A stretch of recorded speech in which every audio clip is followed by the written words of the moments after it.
Hey guys, Mr. Riz here to help you out in the next part, part 3 of the 411 activity. We're going to look at the random walk. So you guys are going to find the random walk module, and remember, you can just search for that in the library. If not, there's a link to you in the instructions here. What you want to do first is click Setup and then click Go and see what happens there. Not a whole much. So after a while, what we're going to do is just stop the simulation by clicking the Go, and we're going to click on the Code tab. All right, and that's actually down here. Net logo code. All right, so while we'll not be learning basically logo or net logo, excuse me for a second, program in depth, knowing a few basic commands will help us understand how the models work. So these procedures begin with 2 and terminate with N. So you can see like 2, setup, N. So there's a procedure. There are 2 procedures in the setup and go. And so we got the setup here, what it will do, and then the go, what it will do. So recall that the net logo uses turtles here.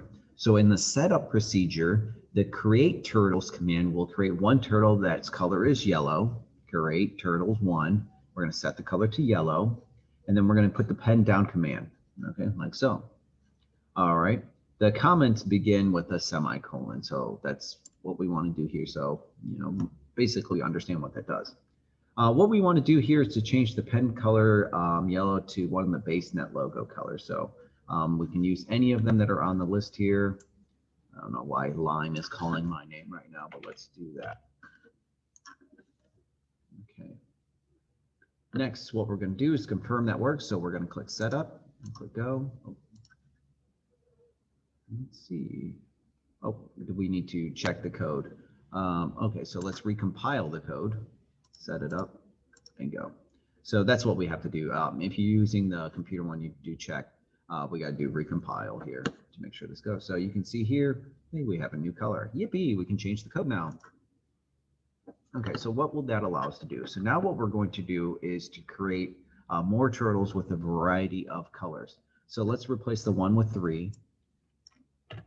Okay. And then we can set the command. So let's recompile this here, set it up, see what happens there. Okay, so we got 3 turtles, but they're all the same color. So each turtle is created. It executes 2 lines of code between each space brackets. So we're going to replace the set color command with set color 1 of base colors. Okay, so what we need to do is to figure that part out here. How are we going to do set color to 1 of base colors?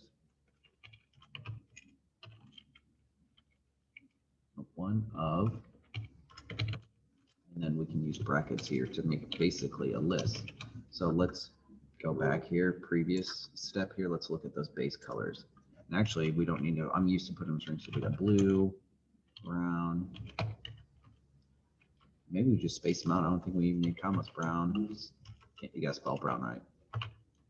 Cyan, gray, green, lime, magenta. Let's put all of them on here. Orange, pink, red, sky, turquoise. Let's spell that one. And violet, yellow. All right, so let's recompile the code, set it up. All right, so we got a couple, 2 of them are the same basically. Let's set it up. All right, so some of those colors are very similar, but there we go. So there we go. We got 3 random colors there. So we're going to check to see if this is right. Here we go. Next, we're going to explore the go procedure here.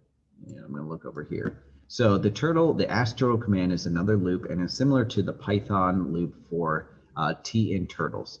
So we got ask, which is similar to the for loop. So we're going to ask turtles to write random 360, and then everything goes in these brackets here. So we got the command RT stand for write. Random selects a random number from the range 0 to 359, and the for makes it move forward 1. Okay, after we ask turtles, the tick command advances the tick counter. So we go through that and makes the tick counter go up. So change the code so the turtles move less than 360 degrees and moves more or less than 1 step. Decimal values are acceptable. Okay, so let's do less than 360. Let's do just 180. and then more or less one space. So maybe we'll do random.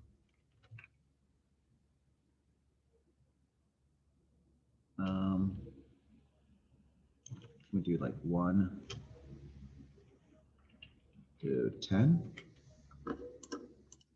Oh wait, no, forward. Actually, we can do 1 of, because that would be from a list. 1, 2, 3, 4, 5, 6, 7. We compile the code, set it up. Okay, so they're moving back and forth different amounts. Seems like they're going less than 180, but there we go. So here we go. Let's keep this going. We'll look at the variables. In NetLogo, there's a direct correlation between the elements in the user interface and the variables we see in the code. To demonstrate this, we're going to make variables for the numbers you just coded. So on the interface tab, which is somewhere different here, we're going to choose the drop-down menu and control bar with the button display and select slider in our cursor here. Is that the command center? Where is that? All right, 1 second here. Let me try to make sure I can find it on here. This moved up. I did this all on the desktop, so I'm trying to make sure to do this again on the NetLogo. Okay, so this is always fun when we're in the middle of something and they make changes. So NetLogo just actually removed that feature to add things onto their web base. You can run things on web base, you can change the code, you just can't add sliders. I guess that's maybe to improve the efficiency of the web base. It's something they said they want to add, but it just doesn't look like we can go through and change anything like that. You know, we can move things around. We just can't add a new button to this, unfortunately.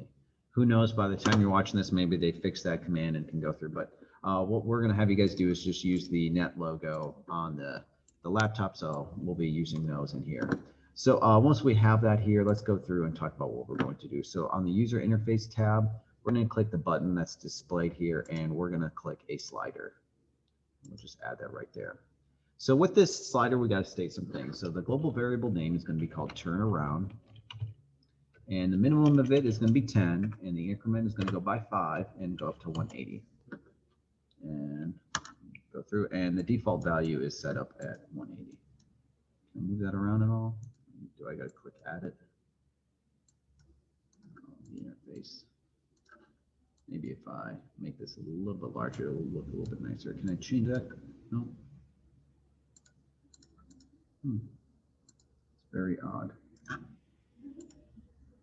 So select that. There we go. Move things around. Oh, cancel. Oh, there we go. Right clicking, select. Okay. Looks a little bit better. All right. So set up, still set up where we can go through. Okay. All right. Now let's make sure we can do the next part here. So predict what this will do to the model and what will very small turnarounds do, and why we want to do very large turnarounds. So think about, if we make the small turnarounds, how's that going to affect the direction of the error? If we want to make very large turnarounds, how will that go through? What will that do to our picture? Okay, so in our code, we're going to change the right command to random turnaround. So we're going to go through, I'm going to just click go to turn that off. We're going to go to our code. Right now, our right command is a random between 180. We're going to make it random between turnaround. Or turn amount. All right, we'll check to see if that works. All right, nothing is named turned about. So we want to check. So to make sure that this is the largest value. So what we need to do is make sure that we get this to identify is it turn amount or turn around? Ooh, let's make sure. Okay, I did call the global variable turn around. It should be turned amount, right? So we got to make sure that our variable names match. Now if we check our code, check it, it should be good. So we can go ahead, let's set this up, click go. All right, so it's a random number between 0 and 55. And set up very small, click go. Okay, so it's just random number between 0 and 15. So it's going to turn something to the right. Now if we make it a very large number, actually we can see that we'll set it up, but now, okay, now the turns become even more drastic, curlier. So how much was your prediction right or correct? I thought if the turn amount was like small, 0, it would go straight, which 0 would, but the minimum value was never at 0. So it's at least something, between 15 and go through. So it's going to go, the lower the number, the less of a curve it makes. The bigger the number, the curlier the strings become. So not quite exactly what I was predicting. So what I want you guys to do is to upload, right here is the HTML code. I'm going to have to change that. What I want you guys to do is to upload this code here. And so all you got to do is just do file, save as, or can you export? No, we can't export as HTML. So we're going to file, save as, and we're going to submit the random walk file. And I'm just going to put it on my desktop. Let's make sure, what file type is that? Look at my desktop here. It should be